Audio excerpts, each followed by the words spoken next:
রহমানের বান্দা এক নম্বর গুণ, তারা জমিনের মধ্যে নমনীয়তার সাথে চলবে, দাম্ভিকতার সহিত চলবে না। তারা অহংকার করে করে করে করে দুনিয়ার মধ্যে চলবে না। তারা বরত্ব ভাব নিয়ে অহংকার করে করে চলবে না। ও আমার যুবক ভাইয়েরা, ও বৃদ্ধ বাবা, পর্দার অন্তরালের আমার আম্মা জানেরা, খুব ভালো করে শুনে নেন। আমার পয়গম্বর আলাইহিস সালাম বলেন, তোমরা নমনীয় অবস্থায় চলবা। এই নমনীয় অবস্থার বিপরীতটা হলো অহংকার করে চলা। কি করে চলা ভাই? কি করে? অহংকার করে চলা, দাম্ভিকতার সহিত চলা। আমার পয়গম্বরের হাদিস, মুসলিম শরীফের 91 নম্বর হাদিসের বর্ণনা আমার পয়গম্বর জানিয়ে দেয়, ওয়াকালা রাসূলুল্লাহ সাল্লাল্লাহু আলাইহি ওয়া আলিহি ওয়া সাল্লাম, লা ইয়াদখুলুল জান্নাতা মান কানা ফি কলবিহি মিসকালু যাররাতিন মিন কিবার। আমার পয়গম্বর জানিয়ে দেয়, ও আমার বান্দারা, ও আমার উম্মতেরা, তোমরা আমি পয়গম্বরের হাদিস থেকে ভালো করে তোমরা শুনে নাও। আমি পয়গম্বর জানিয়ে দিই, তোমাদের মধ্য থেকে ওই সমস্ত ব্যক্তিরা জান্নাতের মধ্যে প্রবেশ করতে পারবে না যার অন্তরের মধ্যে এক যাররা পরিমাণ অহংকার থাকবে। কি থাকবে? এক যাররা পরিমাণ অহংকার। সাহাবায়ে কেরাম জিজ্ঞাসা করলেন, ও পয়গম্বর, যাররা কাকে বলা হয়? মুফাসসিরিন ইকরামরা যাররার ব্যাখ্যা করতেছে, আপনারা বলেন একটা বালুকে 70টা ভাগ করলে কত বড় হবে? আমার হাতের মুঠের মধ্যে একটা বালু, নাকি আমার হাতের মুঠের মধ্যে কয়েক লক্ষ বালু আসবে? এই কথা বলেন, কয়েক লক্ষ না? বলতেছে একটা বালুকে যখন 70টা ভাগ করা হবে, একটা ভাগকে যাররা বলা হয়। আরো সুন্দরভাবে বুঝাইলে বুঝতে পারবেন। বর্তমানে শীতের মৌসুম চলতেছে, আপনি যখন বাড়ির মধ্যে টিনের ঘরে ঘুমাবেন, সকাল বেলা যখন পূর্ব দিক দিয়া সূর্য উঠে যাবে, যখন আপনার ঘরের টিনের ছিদ্রের মাধ্যমে ঘরের মধ্যে যে আপনার রৌদ্র আসবে, চিকন করে ওই ছিদ্র দিয়া রৌদ্র আসবে, দেখবেন ওখানে অনেক রকম ধুলার মতন উঠতে থাকে, কি থাকে না? ওই ধুলাগুলো উঠতে থাকে। ওই ধুলাগুলো কি বলা হয়? যাররা। নবী আমার জানিয়ে দেয়, ও উম্মত, যাররা কাকে বলা হয়? তোমরা বুঝতে পারলে এক যারা পরিমাণ যদি অহংকার কিবি তোমার অন্তরে থাকে, ও বান্দারা, ও আমার উম্মতেরা, তোমরা জান্নাতের মধ্যে প্রবেশ করতে পারবা না। আমার পয়গম্বরকে সাহাবায়ে কেরাম জিজ্ঞাসা করলেন, ও নবী আমার, ইন্নার রাজুলা ইউহিব্বু আইয়াকুনা সাওবুহু হাসানান ওয়া না'লুহু হাসানাতান, ও রাহমাতুল লিল আলামিন, আমার কোন যুবক ভাইরা যদি, কোন ব্যক্তি যদি নতুন কাপড় পরিধান করে, নতুন জুতা পরিধান করে, সে কি অহংকারী হয়ে যাবে? আমার নবী জানিয়ে দেয়, ও সাহাবায়ে কেরাম পরবর্তী উম্মতদেরকে তোমরা বলে দিবা, ইন্নাল্লাহা জামিল ইউহিব্বুল জামালা।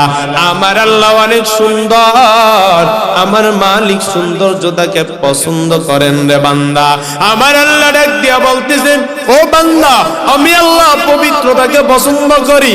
ও বান্দা, আমি আল্লাহ সৌন্দর্যতাকে অনেক পছন্দ করি। ও বান্দা, তোমরা যদি ভালো কাপড় পরিধান করো, পবিত্র কাপড় পরিধান করো, ভালো পোশাক পরিধান করো, আমি মালিক সৌন্দর্যতাটাকে অনেক মহব্বত করি। সুতরাং কোন ব্যক্তি নতুন কাপড় পরিধান করলে সে আপনার অহংকারী হবে না। আমার পয়গম্বরের হাদিস, মুসলিম শরীফের 2620 নম্বর হাদিসের বর্ণনা। এই বর্ণনা আমার পয়গম্বর জানিয়ে দেয়, ওয়াকালা রাসূলুল্লাহ সাল্লাল্লাহু আলাইহি ওয়া আলিহি ওয়া সাল্লাম, আল ইজ্জু ইজারি ওয়াল কিবরিয়া উরিদাই, ফামান নাযাআনি ফীহি মা আযাবতুহু। আমার নবী জানিয়ে দিতেছেন, ও আমার সাহাবায়ে কেরাম, তোমরা আমার পরবর্তী উম্মতদেরকে আমার মেসেজটা পৌঁছে দিবা। আমি মালিক, ইজ্জত এবং সম্মান হলো আমার মালিকের লুঙ্গি স্বরূপ। আমার পয়গম্বর কেন ইজ্জতটাকে আপনার লুঙ্গির সাথে তুলনা করলেন? খুব ভালো করে শুনে নেন। এখানে অনেক যুবক ভাইরা আছেন, বৃদ্ধ বাবারা আছেন, আমার পর্দার অন্তরালের অনেক আম্মাজানের কানে মাইকের আওয়াজ যায়। আপনাদের কাছে আমার প্রশ্ন, আমরা যারা পুরুষ রয়েছি, আমাদের সতর হলো নাভি থেকে হাঁটু পর্যন্ত, এটাকে আমরা কি দ্বারা ডেকে রাখি? বলেন কি দ্বারা ডাকি? লঙ্গি দ্বারা। কি দ্বারা? লঙ্গি দ্বারা আমরা ডেকে রাখি হাঁটু থেকে নিয়ে নাভি পর্যন্ত। এটা হলো আমাদের মূল। এটা আমরা ডেকে না রাখলে আমরা লজ্জিত হয়ে যাব। আল্লাহ বলেন, ও বান্দারা, আমি আল্লাহ তো তোমাদের মতন লুঙ্গি পরার প্রয়োজন আমার নাই। এই লুঙ্গির সাথে কেন তুলনা করলাম? এই লুঙ্গির সাথে তুলনা করার কারণ হলো ইজ্জত সম্মান। আমি আল্লাহ তাআলার এই ইজ্জত সম্মানটা নিয়ে তোমরা কখনোই টানাটানি করবা না। ওয়াল কিবরিয়া উরিদায়ে, অহংকার করা, দাম্ভিকতা, এটা হলো আমি মালিকের চাদর স্বরূপ। ফামান নাযাআনি ফীহিমা আযযাবতুহু, তোমাদের মধ্য থেকে যদি কোনো আমার বান্দারা, কোন বান্দিরা যদি অহংকার করে করে চলে, তাহলে তারা আমার চাদর নিয়ে টান লাগাইল। যারা আমার চাদর এবং লুঙ্গি নিয়ে টান লাগাবে, আমি আল্লাহ তাআলা ওই সমস্ত ব্যক্তিদের জন্য তৈরি করে রাখলাম জাহান্নাম। নাউজুবিল্লাহ বলবেন না? এর নবীর উম্মতের দল। দুইটা হাদিস বললাম। এক হাদিসে বলেন এক যারা পরিমাণ অহংকার রাখা যাবে না। মুসলিম শরীফের 91 নম্বর হাদিস, মুসলিম শরীফের 2620 নম্বর হাদিস। আমার পয়গম্বর বলেন, তোমরা আমার বরত্ব ভাব নিয়ে যাবে না। এটা হলো আমি মালিকের চাদর স্বরূপ। আমার পয়গম্বর বলেন, তোমরা অহংকার করবা না, দাম্ভিকতার সেই জমিনের মধ্যে চলবা না। ও নবীর উম্মতের দল, মুফাসসিরিন ইকরাম, মুহাদ্দিসিন ইকরাম, এমনকি আমার পয়গম্বর জানিয়ে দেয়, মানুষ অহংকার করে 5 ভাবে। কয় ভাবে? এই মুখস্থ করেন, কয় ভাবে? সবাই মুখস্থ করেন। এই 5টা বিষয়ের উপরে আমি আলোচনা করে শেষ করে দিব। 1 নম্বরে, মানুষ কিভাবে সর্বপ্রথম অহংকার করে করে করে করে চলে। এখানে অনেক যুবক ভাইরা আছেন, সর্বপ্রথম আপনাদের দিকে আমার পয়গম্বর ইঙ্গিত করলেন। মুসলিম শরীফের 2021 নম্বর হাদিসের বর্ণনা, ইন্না রাজুলান আকালা ইনদা রাসূলিল্লাহি সাল্লাল্লাহু আলাইহি ওয়াসাল্লাম বিশিমালিহি, আমার পয়গম্বরের পাশে একজন যুবক আপনার বাম হাতের দ্বারা বসে বসে খাবার খায়। আমার পয়গম্বর ডাক দিয়া বলেন, ও যুবক, তুমি ডান হাত দ্বারা খাবার খাও, বাম হাত দ্বারা খাবার খাও না। কারণ আমার পয়গম্বর অপর হাদিসের মধ্যে জানিয়ে দেন, ইয়াকুলু বিয়ামিনিহি ওয়ালা ইয়াকুলু বিশিমালিহি, তোমরা ডান হাতের দ্বারা খাবার খাও, তোমরা বাম হাতের দ্বারা খাবার খাইবা না। তোমরা বাম হাতটাকে অনুসরণ করবা না, ডান হাতের অনুসরণ করো। কারণ আমার পয়গম্বর ডান দিক দিয়ে শুরু করতেন, এটা নবীর সুন্নাত।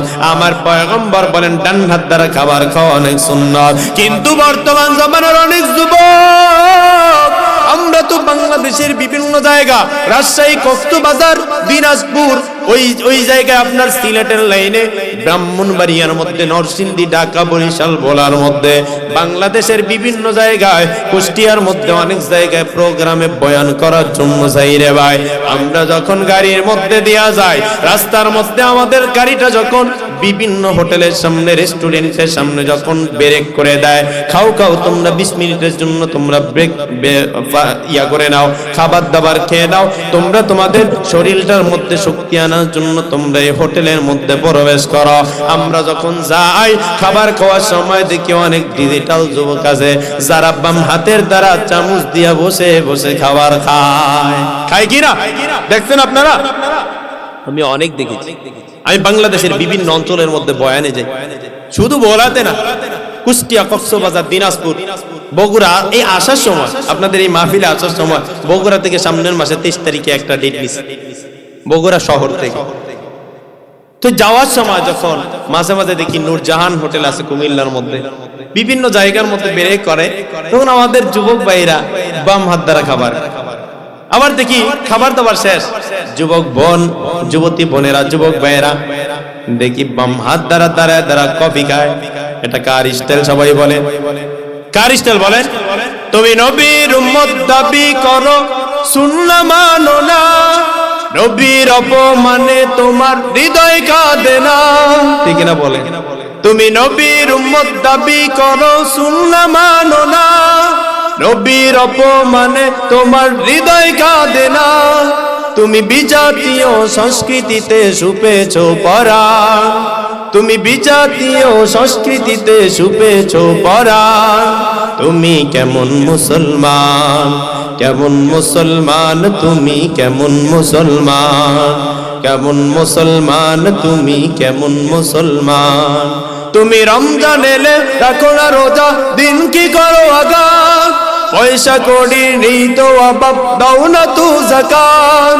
তুমি রমজান এলে রাখো না রোজা, দিন কি করো আগাত, পয়সা কড়ি নেই তো অভাব, দাও না তু যাকাত।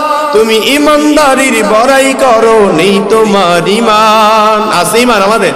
তুমি ইমানদারের বড়াই করো, নেই তোমার ইমান। তুমি কেমন মুসলমান, কেমন মুসলমান তুমি, কেমন মুসলমান। কথা বলে ঠিক এমন আমরা দেখি। ও যুবক, ও বৃদ্ধ বাবা, বাম্মার দ্বারা কেন খাবার খাবো, বিতর্মীদের স্টাইল কেন গ্রহণ করবো? আমরা মুসলমান, আমরা আমাদের কাছে সবচেয়ে উত্তম আদর্শ চরিত্র নিয়ে আসছেন আমার পয়গম্বর। আমার পয়গম্বরের চরিত্র আদর্শটা আমরা গ্রহণ করব। কথা বলে ঠিক না? বিধর্মীদের স্টাইল অনুসরণ করা যাবে? যাবে না। নবী আমার ডাক দিয়ে বলেন, যুবক ডান্নার দ্বারা খাবার খাও, বাম্মার দ্বারা খাবার খাইবা না। যুবক ডাক দিয়ে বলেন, ও পয়গম্বর, লা আস্তাতিউ, আমি সক্ষম না, আমি অক্ষম, আমার ডান হাতটা মুখের কাছে আনতে পারি না। আমার পয়গম্বর ডাক দিয়া বলেন, ও যুবক রে, তুই তো ডান হাত দ্বারা অহংকারের কারণে খাবার খাও না, বাম হাতের দ্বারা খাবার খাও। আমি পয়গম্বর বলে দিলাম, লাস্তাতা মানাহু ইল্লাল কিবির, তুমি জীবনে কখনো কিয়ামত পর্যন্ত তোমার ডান হাতটা আর মুখের কাছে আনতে পারবে না। আমার পয়গম্বর এই কথা বলার পর ওই যুবক ডাক দিয়া বলে, আমি যতদিন পর্যন্ত দুনিয়ার মধ্যে জীবিত থাকলাম, আমার পয়গম্বর বললেন তোমার হাতটা জবানের কাছে আনতে পারবে না। আল্লাহর কসম, আল্লাহর কসম, আল্লাহর কসম, আমি যতদিন দুনিয়ার মধ্যে জীবিত ছিলাম, আমার ডান হাতটা কখনো আমি আমার জবানের কাছে আনতে পারি না। নাউজুবিল্লাহ বলেন। ও যুবক, আমার পয়গম্বর বলেন, এক নম্বরে যুবকরা অহংকার করে বাম্মার দ্বারা খাবার খেয়ে। সুতরাং কোন যুবক ভাই যদি কোন ভার্সিটির মধ্যে, কোন কলেজের মধ্যে, কোন ইউনিভার্সিটি, কোন বড় বড় জায়গায় চাকরি করেন, ওই জায়গায় যে আপনি রাসূলের সুন্নতের অনুকরণ করবেন। বা আমার কলিজার টুকরা যুবকেরা, দ্বিতীয় নম্বরে মানুষ কিভাবে অহংকার করে তাও যুবকদের দিকে ইঙ্গিত করে আমার পয়গম্বর জানিয়ে দেয়। সহিহুল বুখারী 5788 নম্বর হাদিসের বর্ণনা আমার পয়গম্বর জানিয়ে দেয়, ওয়াকাল রাসূলুল্লাহ সাল্লাল্লাহু আলাইহি ওয়া আলিহি ওয়াসাল্লাম, লা ইয়ানজুরুল্লাহু ইয়াউমাল কিয়ামাতি মান যাররা ইজারুহু বাতারান। আমার পয়গম্বর জানিয়ে দেয়, কিয়ামতের ময়দানে আল্লাহ তাআলা ওই সমস্ত মানুষের দিকে তাকাবেন না যারা টাকনু গিরার নিচে লুঙ্গি পরে পরে রাস্তায় চলে। আমাদের সমাজের মধ্যে অনেক যুবক ঢাকার মধ্যে চাকরি করে, আছে না নাই? এই কথা বলেন না কেন, আছে না নাই? চট্টগ্রামের মধ্যে চাকরি করে, আছে না নাই? বিদেশ থেকে আসে, দেখবেন তারা এমন ভাবে লুঙ্গি পরে, তাদের লুঙ্গি দিয়ে মনে হয় পুরা রাস্তা ঝাড়ু দিতেছে। আছে কিনা বলেন? ও যুবক, আমার পয়গম্বর ডাক দিয়া বলেন, না না, তোমরা যদি এই টাকলু গিরান নিচে কাপড় পরো, আমার পয়গম্বর বলেন, বুখারী শরীফের 5788 নম্বর হাদিসের বর্ণনা, আমার পয়গম্বর জানিয়ে দেন, কিয়ামতের ময়দানে আপনার দিকে আমার দিকে আল্লাহ পাক তাকাইবেন না। অপর হাদিসে আমার নবী জানিয়ে দেন, ওয়াকাল রাসূলুল্লাহ সাল্লাল্লাহু আলাইহি ওয়া আলিহি ওয়াসাল্লাম, মা আসফালা মিনাল কাবাইনি মিনাল ইজারি ফিন্নার, টাকনুর নিচের যে অংশটা পায়জামা বা লুঙ্গির দ্বারা ঢাকা থাকবে, ওই স্থানটাকে আল্লাহ পাক জাহান্নামের আগুনের মধ্যে জ্বালাবেন। নাউজুবিল্লাহ বলে। ও যুবকেরা, বর্তমানে স্টাইলটা কেমন জানি হয়ে গেল। আমাদের আম্মাজানের ব্যাপারে শরীয়ত হলো তারা টাকনুগিরার নিচে কাপড় পরিধান করবে, আর পুরুষ যারা আছে তারা টাকনুগিরার উপরে পরবে। কিন্তু কেমন একটা যুগ এসে গেল, আমাদের যুবকরা টাকনুগিরার নিচে বেডিদেরটা নিয়ে গেল, আর বেড়াদেরা যারা আছে তারা তো টাকনুগিরার উপরে পরবে। কিন্তু আমার বোনেরা এখন পুরুষ হইল, আমরা কাপুরুষের মতন মহিলা হয়ে গেলাম। কথা বলেন ঠিক কিনা? হায় আফসোস। যাই বড় বড় জায়গায়, গত মাসে 24 তারিখ রাজশাহী প্রোগ্রাম করলাম, বলতেছে হুজুর একটু দেখবেন না ব্রেন শহর, রাজশাহী শহর দেখেননি একটু ঘুরে, কত সুন্দর জায়গা। না, যাওয়া যাবে না, আমি এখন ঘুমাবো, যেতে পারবো না। বললাম চলেন না হুজুর দেখে আনি, কত সুন্দর।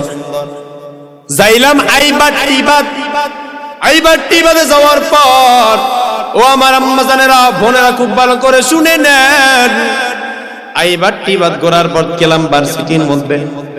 মগায় বইসা রইছে, মনে করেন মগি তার আপনার হাঁটুর মধ্যে রানের মধ্যে মাথা দিয়া বাদাম খাইতেছে, মগায় মগিরে সুন্দর করে ফুচকা খাওয়াইয়া দিতেছে। ও যুবক ভালো করে শুনে নাও, অনেক সময় তাকে দেখলাম ভার্সিটির মেয়েদের দিকে, হায় আল্লাহ এগুলা পুরুষ নাকি মহিলা। আমি অনেকক্ষণ চিন্তা করে আমার মাহফিলের যারা ছিল তাদেরকে বললাম, ও ভাই আমার এই জায়গায় পর্যটক নগরীগুলো আমার করতে আসলে অন্তর থেকে মন চায় না। যেই অশ্লীলতা, যেই বেহায়াপনা আমাদের বোনদের মধ্যে, আপনার 30 টাকার ফুচকার কাছে আমাদের মুসলিম বোনদের ইজ্জতটা, তাদের সতীত্বটা বিক্রি হয়ে যায়। কথা বলেন ঠিক কিনা? এই যুবক ভাইরা, এখনো সময় আছে, তোমরা জাগ্রত হও। মোহাম্মদ বিন কাসেম, তারেক বিন জিয়াদ, খালিদ বিন ওয়ালিদ, সালাউদ্দিন আইয়ুবীর মতো তোমরা জাগ্রত হও। ও যুবক, তুমি এই দৌলত খানের কলেজের মধ্যে বড়, তোমার বাড়ির পাশে হাই স্কুল আছে, একদিন কি খবর নিছ বর্তমান জমানার মধ্যে ইসকন নামক যেই সন্ত্রাসী সংগঠন, তাদের প্রধান ফাঁদ হলো মুসলিম মেয়েদেরকে প্রেমের ফাঁদে ফালায়া তারা ধর্মান্তরিত করে করে আপনার বিভিন্ন জায়গার মধ্যে বিক্রি করে দিতেছে।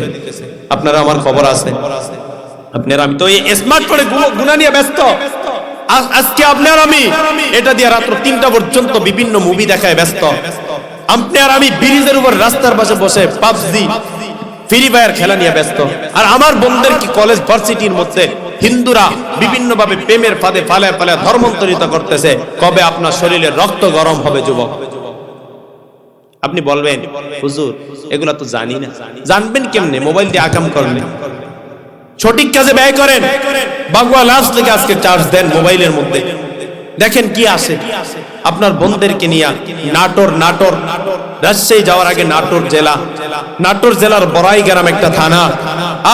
আমার বাসটা যখন বড়াই গ্রামের উপর দিয়া যায়, আমি গুগল ম্যাপসের মধ্যে দেখতেছি, যখন বড়াই গ্রামের উপর দিয়া যায় দেখে আমার কলিজাটা ছিঁড়ে যাইতেছে। হায় আল্লাহ, যদি আমি বাস থেকে নামতে পারতাম, আমার বোনদেরকে যদি বুঝাইতে পারতাম। ও বোনেরা, আপনার কত বড় একটা মারাত্মক অবস্থা আপনি চিন্তা করেন। 3 মাসের মধ্যে 100-র বেশি মুসলিম মেয়ে হিন্দু হয়ে গেছে। নাউজুবিল্লাহ। শুধু হিন্দু হয় না, তাদের ঘর সংসার করতেছে। এ আমার বোনেরা কলেজ ভার্সিটিতে পড়েন, আপনাদেরকে প্রেমের ফাঁদে ফালাইতে চায় হিন্দুরা, বৌদ্ধরা। আমি যে হিল টেক্সটের মধ্যে থাকি, পার্বত্য অঞ্চলে 5000 মুসলিম মেয়ে চাকমার ঘর করতেছে। আমাদের বোলার আছে, বাংলা বাজারের আছে। বোঝানোর জন্য গেলাম, মানতেছে না। ও যুবক, কয়েকদিন পরে তো আমাদের সামনে আসতেছে হিন্দুস্তানের যুদ্ধ। হিন্দুস্তানের যুদ্ধে তোমাকে আমাকে গলাটা কেটে কেটে ঘরে রেখে যাবে। ও যুবক, এখনই সময়, জাগ্রত হও। সমস্ত বিধর্মীদের স্টাইলকে ছুঁড়ে ফেলে দাও, রাসূলের সুন্নতের অনুকরণ করো। ভালো করে তোমরা খোঁজ খবর নাও, কলেজের মধ্যে ভার্সিটির মধ্যে খবর নাও। আমাদের বোনদের সাথে কেন হিন্দুরা ঘোরাফেরা করবে? আমাদের বোনদের সাথে বিধর্মীদের কেন সম্পর্ক থাকবে? তোমার বোনটাকে বড় একটা স্মার্টফোন দিলা, যেন বোন তুমি ভার্সিটির মধ্যে পড়ালেখা করো, একদিনও খবর নিলেন না। ও বোন, তুমি এই মোবাইলের মাধ্যমে গুনার কাজ করো না, নেকের কাজ করো। তুমি মোবাইলের মাধ্যমে রাত্র কয়টা পর্যন্ত কার সাথে আলাপ করো? ও আমার দৌলত খান এলাকার যুবক ভাইরা, ভালো করে শুনে নেন। আমাদের সমাজগুলো আস্তে আস্তে ধ্বংস হয়ে যাইতেছে। যেই সমাজগুলোর যুবকরা ভালো হবে, ওই সমাজটা সুন্দর হয়ে যাবে। আমি রাঙ্গামাটি জেলার মধ্যে থাকি, ওই জায়গায় একটা থানার নাম বরকল থানা। ওখানে আমাকে ঘিরে গত বছর একটা মাহফিল করা হলো। আমি খবর নিয়ে জানতে পারলাম 200 যুবকরা 2000 টাকা করে দিয়া মাহফিল করলো। তাদের একটা সংগঠন রয়েছে, ওই সংগঠনের মাধ্যমে। কিন্তু বর্তমান জমানার যুবকেরা গুনার মধ্যে নিমজ্জিত, শুধুমাত্র মোবাইল নিয়ে বিধর্মীদেরকে নিয়ে তাদের স্টাইলের অনুসরণ করে করে করে করে আপনার যুবকরা ব্যস্ত। ও যুবক ভাইরা রে আমার, তোমাদের হাতে ধরে পায়ে ধরি রে ভাই, এখনো সময় আছে, অহংকার ছেড়ে দাও রে ভাই। তোমরা আমার মালিকের দিকে মুতাওয়াজ্জহ হয়ে যাও। তোমাদের গালে দাড়ি নাই, আমি কোন যুবক ভাইকে কটাক্ষ করব না রে ভাই। তোমাদেরকে বলি, তোমরা আমার রাসূলের সুন্নতের অনুসরণ করো। তোমাদের থেকে তো অনেক এখানে যুবক আছে যাদের থেকে আমার বয়সটা অনেক কম। আলহামদুলিল্লাহ, আলহামদুলিল্লাহ। আমার সামনে আমার বাবা বয়ান শোনার জন্য আসছেন, নিচে বসে রইল। আমার বাবা সাক্ষী, আল্লাহ পাক রব্বুল আলামিন সাক্ষী। আমার ছোট বয়স থেকে কখনো আমি আমার সামনে চুলগুলোকে বড় করে কাটি নাই, কারণ আমার পয়গম্বর যদি কষ্ট পায় তাহলে আমার দুনিয়া ধ্বংস। কখনো আপনার ফারাজ জুব্বা পাঞ্জাবি কখনো করি নাই। ও যুবকেরা, একমাত্র রাসূল কষ্ট পাবে, আল্লাহ কষ্ট পাবে বলে আমার মতন একজন ছোট মানুষ যদি এত বড় কষ্ট এই বয়সে করতে পারি, আমারও তো মন আছে। ও যুবক, আজকে থেকে তওবা করে নাও। দু ফোঁটা চোখের পানি ছেড়ে মালিককে ডাক দিয়া বলো, ও দয়ার মালিক, এই মাহফিল থেকে তওবা করে নিলাম। ও ভাই, এই মাসের 15 তারিখে আমি একদম সাজেক থানা, আপনারা নেটের মধ্যে চার্জ দিবেন, সাজেক থানার মধ্যে একটা মাহফিল ছিল, তওবার বয়ান করলাম। এক যুবক কান্না করে, আর একজন এসে আমাকে ডাক দিয়া বললেন, ও হুজুর, আমার এই যুবকটা আপনার হাতে হাত রেখে তওবা করবে, জীবনে দাড়িটা আর কাটবে না, জীবনে কখনো এই যুবকটা আর নেশাদ্রব্য জিনিস পান করবে না, আর জীবনে গাঞ্জা খাবে না, আর কোনোদিন বিড়ি খাবে না। ও যুবক ভাই, তারা যদি পারে আপনি কেন পারবেন না? আমি বলতেছিলাম আমার পয়গম্বর বলেন যে সমস্ত যুবকরা টাকনুকের নিচে কাপড় পরিধান করে তারা দ্বিতীয় নম্বরে অহংকার করে। কয় নাম্বার? 1 নম্বরে বললাম বাম্মার তারা খাবার খাওয়ার মাধ্যমে। দ্বিতীয় নম্বর আপনার এই যে টাকনুকের নিচে কাপড় পরিধান করে। এবার বলবেন হুজুর তৃতীয় নাম্বারটা একটু তাড়াতাড়ি করে বলে দেন। তৃতীয় নাম্বার আমার পয়গম্বর জানিয়ে দেয়, আল্লাহ পাক রব্বুল আলামিন কোরআনুল কারীমে একটা সূরা দান করলেন, যে সূরাটার নাম হলো সূরাতুল লোকমান। নাম শুনছেন আপনারা? সূরা লোকমানের নাম শুনছেন? সূরাতুল লোকমানের মধ্যে লোকমান হাকিম তার সন্তান ফারানকে নসিহত করলেন, ও আমার বাবা, ওয়াকসিদ ফি মাশিকা ওয়াগদুদ মিন সাউতিকা। ও বাবারে, আল্লাহ পাক যদি তোমাকে সুঠাম দেহ দান করে, তোমাকে সৌন্দর্যতা দান করে, তোমাকে ভালো যদি বডি ফিটনেস দান করে, তুমি যখন রাস্তা দিয়া চলবা তখন তুমি নমনীয়তার সাথে চলো, তুমি দাম্ভিকতার সাথে চলবা না। সুতরাং যারা অহংকার করে, তৃতীয় নম্বরে তারা অহংকার করে দাম্ভিকতার সহিত চলে। ও যুবক ভাইরা রে আমার, রাস্তা দিয়া হাঁটার সময় এলাকার মুরব্বী যাইতেছে, ইমাম সাহেব যাইতেছে, আপনার শরীরটা সুঠাম দেহ সুন্দর হওয়ার কারণে দাম্ভিকতার সহিত চলে। আমার পয়গম্বর জানিয়ে দেয়, তোমরা দাম্ভিকতার সহিত জমিনের মধ্যে চলবা না, কারণ জমিনের মধ্যে যদি দাম্ভিকতার সহিত চলো, জমিনটা মালিককে ডাক দিয়া বলে, ও দয়ার মালিক আল্লাহ, আপনি আমাকে অনুমতি দেন। যেই সমস্ত যুবকরা, যেই সমস্ত বৃদ্ধরা, যেই সমস্ত মহিলারা নামাজ পড়ে না, তাদেরকে আমি জমিনের মধ্যে নিয়ে যাব রে আল্লাহ। এমন করে করে আপনার জমিনটা মালিকের কাছে ফরিয়াদ করে। আমার মালিক ডাক দিয়া বলেন, না জমি, তোকে আমি বানাইলাম তাদের খেদমতের জন্য,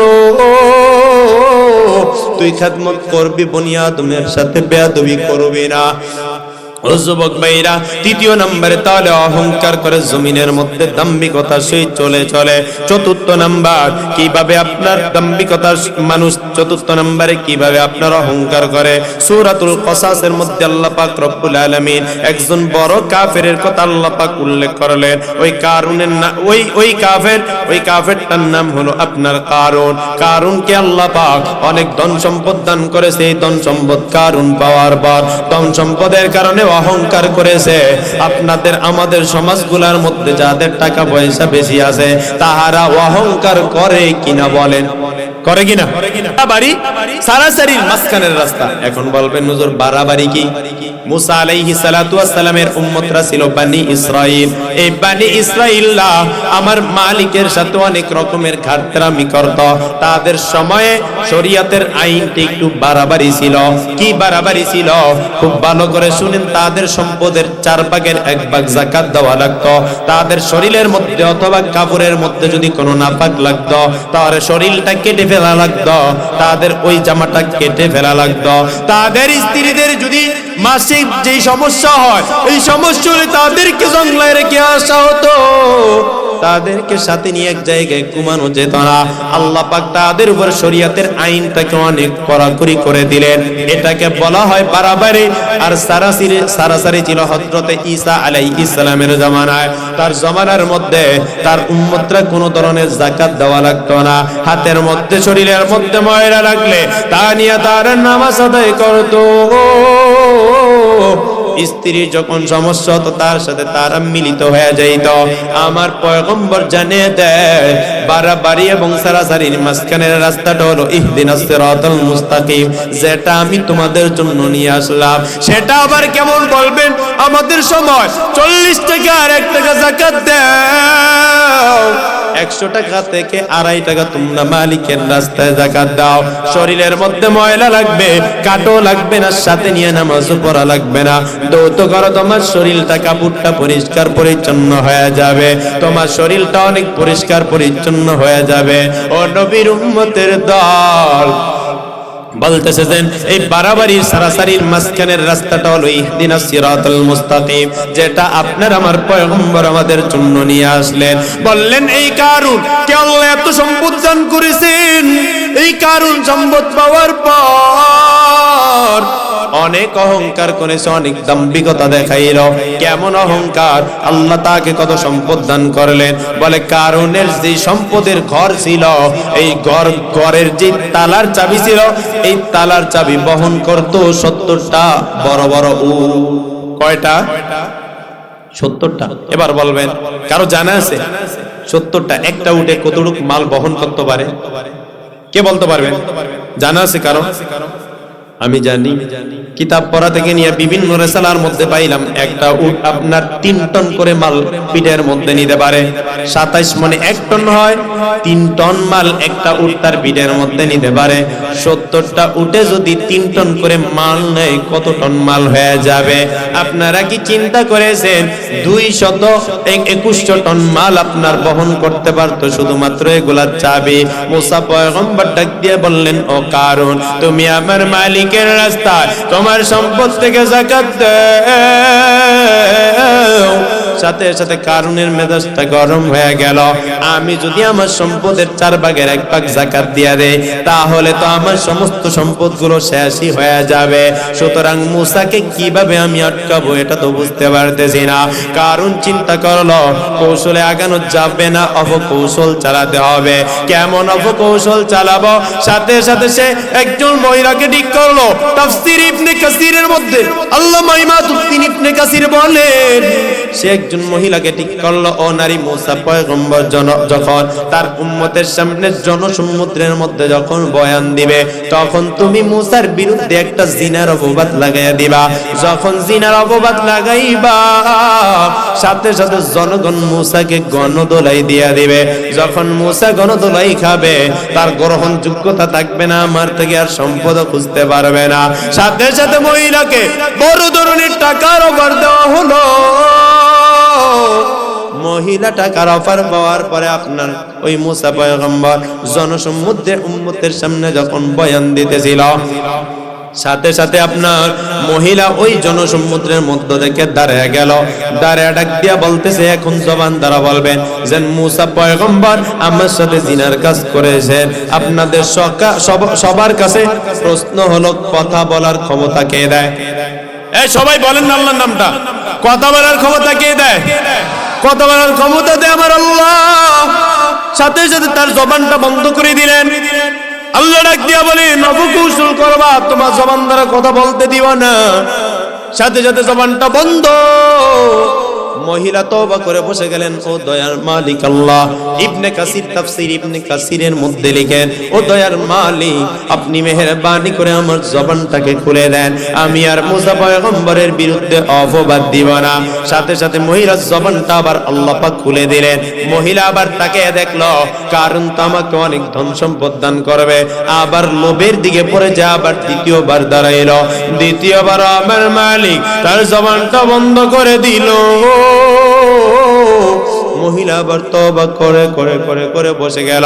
তৃতীয়বার যখন দাঁড়াইলো, জবান দ্বারা বের হয়ে গেল, পয়গম্বর মুসা, আল্লাহ পাক রব্বুল আলামিন আপনাকে সত্য নবী বানায় পাঠাইলো, কারণ আমাকে লোভনীয় অফার দিল আপনার বিরুদ্ধে জিনার অপবাদ দেওয়ার জন্য। আপনারা সবাই জানেন সমস্ত পয়গম্বরের মধ্যে থেকে হযরতে মুসা আলাইহিস সালাম একটু ব্যতিক্রম ছিল কি ছিল না? ছিল না? রাগ ছিল অনেক, মেজাজ অনেক গরম হয়ে গেল। ডাক দিয়া বললেন, ও দয়ার মালিক আপনি আমাকে জমিনকে আমার আনুগত্য বানিয়ে দেন।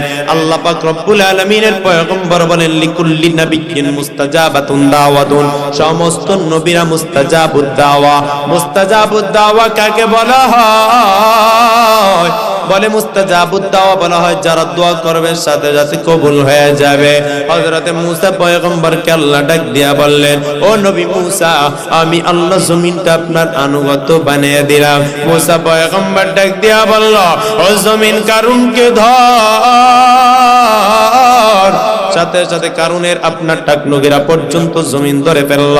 আল বেদায়া ওয়ান নেহায়ার মধ্যে ইমাদউদ্দিন ইবনে কাসির বলেন, সাথে সাথে কারুন ডাক দিয়া বলল, ও নবী মুসা আমাকে তুমি মাফ করে দাও, আমি তোমার সাথে উল্টা পাল্টা করলাম আর করব না রে মুসা, আমাকে মাফ করে দাও, তুমি আমাকে মাফ করে দাও, আমাকে এবারের মতন ছেড়ে দাও। মুসা পয়গম্বর বললেন, ও মাটি কারুনকে ভালো করে ধর। তার টাকনুগিরা থেকে নিয়ে হাঁটু পর্যন্ত জমিন তাকে গিলে ফেলল।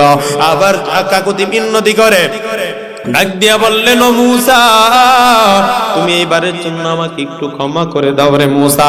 পয়গম্বর আবার রাগান্বিত হয়ে বললেন, জমিন ভালো করে ধর। কোমর পর্যন্ত ধরার পর এবার কাকুতি মিনতি শুরু করে দিল।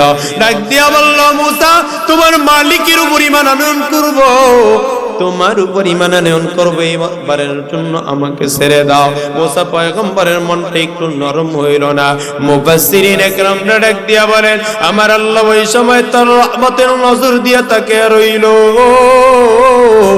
আল্লাহ পাক রব্বুল আলামিন ডাক দিয়া বলে, ও মুসা কারণ এত কাকুতি মিনতি করার পরেও তোমার অন্তরের মধ্যে একটু কারণের জন্য মায়া লাগলো না।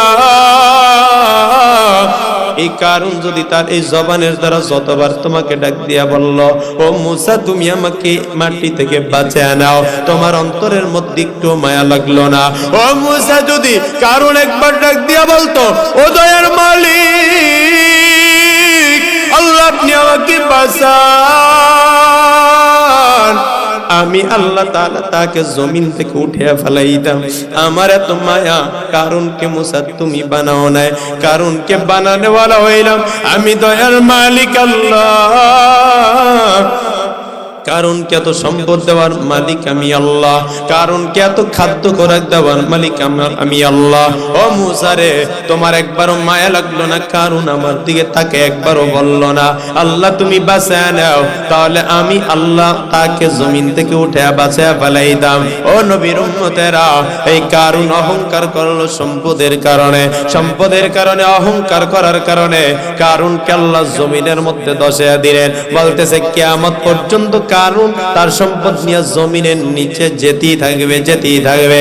এই জন্য এই প্যান্ডেলের মধ্যে এই মাইকের আওয়াজ শ্রবণরত যত আমার বাবারা, যত আম্মাজানেরা আছেন, সম্পদ থাকা অবস্থায় অহংকার করা যাবে না। আপনি যদি অহংকার করেন তাহলে আল্লাহ আপনাকে কারুনের মতন ধ্বংস করে দিবে। চতুর্থ নম্বরে মানুষ অহংকার করে আপনার সম্পদের কারণে। এবার পঞ্চম নম্বর মানুষ কেন অহংকার করে খুব ভালো করে শুনে নেন। মানুষ যখন ক্ষমতা পায়, যখন মানুষ ক্ষমতা পায় তখন অপব্যবহার ক্ষমতার করে কি করে না? এ বলেন করে কিনা? মানুষ ক্ষমতা পাওয়ার পর অহংকার করে। আমি কোনো রাজনৈতিক আলোচনা করব না। ও যুবকেরা, অহংকার করে করে দুনিয়ার মধ্যে দাম্ভিকতার সহিত চলে, বলে আমার মতন বড় নেতা কেউ নাই, আমার মতন বড় ক্ষমতাশীল কেউ নাই। নিজে বড় জালিম হয়ে সাধারণ যেই এলাকার মধ্যে মানুষেরা রয়েছে তাদের উপরে জুলুম করে কি করে না? এই করে কিনা? সমস্ত জালিমকে আল্লাহ ধ্বংস করে দিয়েছেন কিনা? আপনার তাকিয়ে দেখি পৃথিবীর শুরু লগ্ন থেকে এখনো পর্যন্ত যত জালিম আল্লাহ পাক এই জমিনের মধ্যে আছে সবাই আল্লাহ তাআলা ধ্বংস করে দিয়েছে। এই জালিমদের মধ্যে থেকে একজন জালিম ক্ষমতা পাওয়ার পরে কত অপব্যবহার করলো। তাফসীরে ইবনে কাসিরের মধ্যে আছে পৃথিবীর যেখান থেকে সূর্য উদিত হয় আর যেখানে যায় সূর্য অস্তমিত যায়, এত লম্বা একটা বাউন্ডারির মধ্যে আল্লাহ পাক চারজন ব্যক্তিকে, পৃথিবীর বড় বড় চারজনকে ক্ষমতা দান করলেন। এর মধ্যে দুইজন হলো মুসলিম আর দুইজন হলো কাফের বেঈমান। মুসলমানদের মধ্যে এক নম্বর হলো আপনার সুলাইমান আলাইহিস সালাম, দ্বিতীয় নম্বর হলো যুলকারনাইন বাদশা, যাকে তাফসীরে জালালাইনের মধ্যে ইস্কান্দার বাদশা বলা হয়। কাফেরের মধ্যে দুইজন ব্যক্তি, একজনের নাম হলো নমরুদ আর একজনের নাম হলো বুকতেনসর। আপনার এই দুইজনকে কাফেরের মধ্যে আল্লাহ পুরা পৃথিবীর ক্ষমতা দান করলেন। ওই যুবকেরা খুব ভালো করে শুনে নেন, এই কাফেরের মধ্যে একজন কাফেরের নাম হলো নমরুদ, যে আমার মালিকের সাথে অপব্যবহার করলো ক্ষমতা পাওয়ার পর। নমরুদের জমানায় পয়গম্বর ইব্রাহিম আলাইহিস সালাম ছিলেন। সে একদিন ইব্রাহিম পয়গম্বরের সাথে কি ঝগড়া করলো? আলাম তারা ইলাল্লাযী হাজ্জা ইব্রাহিম ফি রাব্বিহি আন আতাহুল্লাহুল মুলকা। আপনি কি তাকে দেখেন নাই? ও পয়গম্বর আমার, আপনার আমার পয়গম্বরকে জানিয়ে দেন। ও পয়গম্বর, আপনি দুনিয়ার ক্ষমতাশীলদেরকে জানিয়ে দেন, ও ক্ষমতাশীলরা, তোমাদের ক্ষমতা ধরে যদি তোমরা রাখতে চাও, স্থায়ীভাবে যদি তোমরা মানুষের উপর রাজত্ব করতে চাও, তাহলে তোমরা নমনীয়তা ভাব নিজেদের মধ্যে অর্জন করো। নিজেকে ছোট বানায়া তোমরা চলো, অহংকার করবা না। অহংকার করলে আল্লাহ পাক ধ্বংস করে দিবে। আলাম তারা ইলাল্লাযী হাজ্জা ইব্রাহিম ফি রাব্বিহি। ওই কাফের নমরুদটা ইব্রাহিম আলাইহিস সালামের সাথে তার প্রভুর ব্যাপারে আপনার ঝগড়া করতেছিল। আন আতাহুল্লাহুল মুলকা, ইব্রাহিম আলাইহিস সালাতু ওয়াস সালাম ডাক দিয়া বলতেছেন, ইব্রাহিম পয়গম্বরকে ডাক দিয়া বলতেছেন, ওই কাফেরটা, ও ইব্রাহিম, তুমি আমাকে খোদা বলে স্বীকার করে নাও। ইব্রাহিম পয়গম্বর ডাক দিয়া বলে, আমার মালিকের গুণ তোমার মধ্যে নাই, তোমার মধ্যে কোন ধরনের গুণ নাই যে তোমাকে আমি মালিক বলে স্বীকার করে নিব। ও নবীর উম্মতেরা, বলতেছে তোমার মালিকের মধ্যে কি গুণ ইব্রাহিম জানিয়ে দাও। ইব্রাহিম আলাইহিস সালাম ডাক দিয়া বললেন, ইয ক্বালা ইব্রাহিম রাব্বিয়াল্লাযী ইউহয়ী ওয়া ইউমীত। ইব্রাহিম পয়গম্বর ডাক দিয়া বলেন, শুনে নাও, আমার মালিক জীবন দান করেন আবার মৃত্যু দান করেন। ওই কাফের দেখেন কত বড় খারাপ, কত বড় খারাপ। সে ডাক দিয়া বলেন, ও ইব্রাহিম, আমিও জীবন দিতে পারি, মৃত্যু দান করতে পারি। নাউজুবিল্লাহ বলেন, বলে আমিও জীবন দেই, মৃত্যু দান করি। কিভাবে? ইব্রাহিম পয়গম্বর বলার পর বলেন, ক্বালা আনা উহয়ী ওয়া ইউমীত। ইব্রাহিম আলাইহিস সালামকে বললেন, আমিও জীবন দিতে পারি, আমিও মৃত্যু দান করতে পারি। সাথে সাথে দুইজন ফাঁসির আসামিকে ডাক দিয়া বললেন, একজনকে আমি মাফ করে দিলাম, তোমার ফাঁসি থেকে তোমার জীবন আমি দান করলাম। আরেকজনকে বললেন, তোমাকে ফাঁসি দেওয়া হবে। ও ইব্রাহিম, তুমি কি দেখছো আমি একজনের জীবন দিলাম, আরেকজনকে মৃত্যু দান করলাম? ইব্রাহিম পয়গম্বর ডাক দিয়া বললেন, ও আহাম্মক, তুই আমাকে চিনোস না? উদউ ইলা সাবিলি রাব্বিকা বিল হিকমাতি ওয়াল মাউইযাতিল হাসানা। আল্লাহ পয়গম্বরদেরকে উত্তম কথা, উত্তম হিকমত আল্লাহ পাক দান করলেন। তুই আমার সাথে কেমন গাদ্দারি করে কথা বলবি? আমার দয়ার মালিক আমাকে এমন হিকমত দান করেছে, তোকে আটকানো আমার কোনো ব্যাপার না। ইব্রাহিম আলাইহিস সালাম ডাক দিয়া বলতেছে, ও কাফির, ক্বালা ইব্রাহিম ফাইন্নাল্লাহা ইয়াতি বিশ-শামসি মিনাল মাশরিক। বলতেছে আমার আল্লাহ তো ও কাফের প্রতিদিন পূর্ব দিকে সূর্য উদিত করে দেয়। ফাতি বিহা মিনাল মাগরিবি, তুমি আজকে পারলে পশ্চিম দিক দিয়ে সূর্যটা উদিত করে দাও। আপনারা বলেন কাফেরের ক্ষমতা আছে না নাই? আছে? কাফেরের কোনো ক্ষমতা নাই। ফাবুইতাল্লাযী কাফার, কাফেরের জবান বন্ধ হয়ে গেল। আল্লাহু লা ইয়াহদিল কওমাজ জালিমিন, সাথে সাথে কাফেরের জবানটা আপনার বন্ধ হয়ে গেল। আল্লাহ ডাক দিয়া বলে, এত বড় কাফের যাকে আমি পুরা পৃথিবীর রাজত্ব দান করলাম, তাকে মারার জন্য আসমান থেকে হাজার হাজার ফেরেশতা আমি আল্লাহ পাঠাই না। আমি আল্লাহ তাকে মারার জন্য আসমান থেকে শত শত দলের মশা পাঠাই নাই। আমি আল্লাহ কাফেরকে 400 বছর পর্যন্ত জোতার বাড়ি খাওয়াইলাম, শুধুমাত্র একটা ল্যাংড়া মশা তার নাকের মধ্যে দিয়া যায় এই মাথার মধ্যে ঢুকে গেল। একটা কামড় মারে মাথাটা ব্যথা হয়ে যায়, হায় রে অশান্তি লাগে, আমার কিছুই ভালো লাগে না।